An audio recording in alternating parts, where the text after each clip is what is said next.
Alors, je m'appelle Stéphane Vercleven, je suis professeur de technologie au collège Louise Michel de Saint-Just-en-Chaussée dans l'Oise depuis 17 ans. Je suis depuis 15 ans formateur académique et depuis 3 ans chargé de mission d'inspection en technologie. L'origine de cette démarche en fait provient d'un petit film que j'ai découvert il y a 3 ans et ça m'a fait tilt. Et en fait, je vais peut-être être dur en disant ça, mais j'ai presque eu l'impression que ça faisait 15 ans à l'époque que je servais à rien. Dans le sens où, en lisant cette vidéo, j'ai compris qu'en fait, la classe inversée, c'était de rendre le travail qui est réalisable en autonomie faisable à la maison, et que le travail qui, lui, n'est pas réalisable en autonomie, où là, on a besoin du professeur pour réaliser le travail, ça se fait en classe. La classe inversée, c'est mieux parce que ça a des avantages, parce que quand, par exemple, si c'était pas la classe inversée, le prof, il n'est pas chez nous quand on ne sait pas faire des choses. Là, on fait les exercices là, et quand on ne sait pas faire quelque chose, bah, il est là, le prof, pour nous dire ce qu'il faut faire. Déjà, les exercices, ça nous permet de, si on les a pas compris, avec le professeur, il peut nous expliquer. Comme ça, ce qu'on a à faire chez nous, c'est juste à recopier les leçons en allant sur son site. Ça nous donne une idée des réponses pour les exercices qu'on va faire le lendemain. Alors là, ton classeur numérique, il n'est pas à jour. Donc là, il faut que tu mettes ton classeur numérique à jour en priorité. Donc ça veut dire qu'il faut que tu revoies cette séquence-là, que tu regardes la vidéo, d'accord, et qu'ensuite tu mettes ton classeur à jour par rapport aux tutoriels qui sont là. Ok ?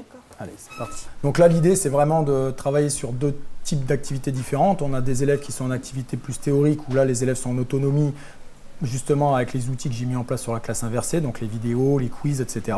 Et puis les élèves qui sont en activité pratique, où là, les élèves ont besoin de ma présence pour justement valider leurs propositions, valider leur travail, et où là, effectivement, ils ont besoin du professeur, de la présence du professeur pour valider ce qu'ils ont fait.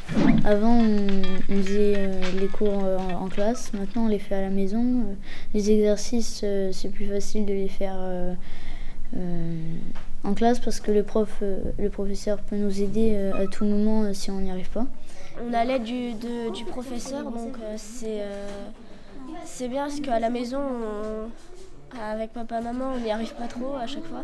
C'est un lourd travail de mise en place, hein. Il faut être conscient que c'est très chronophage parce qu'il faut créer toutes les vidéos, il faut créer des petits quiz, il faut créer les fiches d'exercice et tout ça, il faut le mettre en ligne.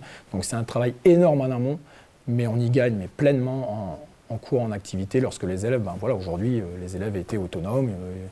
Quand il y a un problème, j'ai le temps de passer le temps à côté de ces élèves et de résoudre leurs problèmes individuellement et donc de répondre à leurs problèmes. Là, elle transforme son E en A. F1 acquis, elle avait en cours d'acquisition, donc là, elle vient de progresser. Par contre, elle a toujours non acquis F10. Donc là, ce qu'il faut, c'est que tu ailles revoir la compétence F10. D'accord ? Donc tu vas relire le cours. La séquence 2, tu vas aller la relire. D'accord ? Tu regardes la vidéo.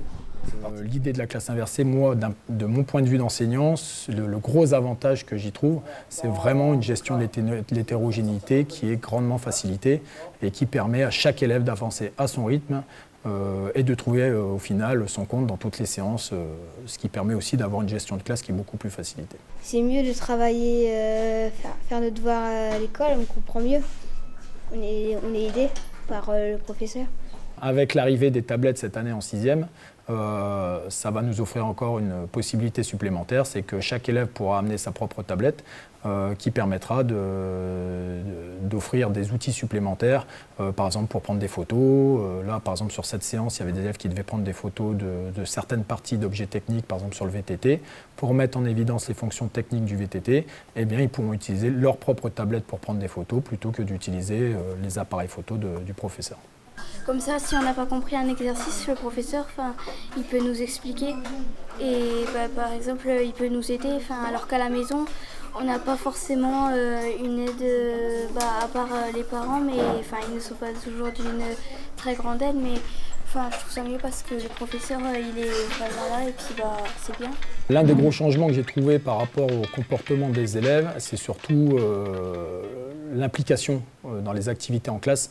Parce que les élèves se sentent beaucoup plus impliqués dans le sens où tout leur devient accessible à leur rythme. C'est-à-dire qu'encore il y a 2 ans, je me heurtais souvent à un problème, c'est qu'un élève qui était en difficulté, quand j'avais à gérer 25 ou 26 élèves dans le groupe, j'avais rarement le temps de passer à côté de cet élève et de prendre 10 minutes, un quart d'heure, 20 minutes avec cet élève, vraiment pour entrer en profondeur dans son problème et essayer de résoudre avec lui ce problème. Aujourd'hui, j'arrive à faire ça. C'est-à-dire que ça, c'est vraiment une révolution dans ma façon de procéder, dans ma démarche pédagogique. C'est qu'aujourd'hui, je trouve du temps pour passer 10 minutes, un quart d'heure avec un ou deux élèves. Ce que jamais en 17 ans de carrière, j'avais réussi à faire.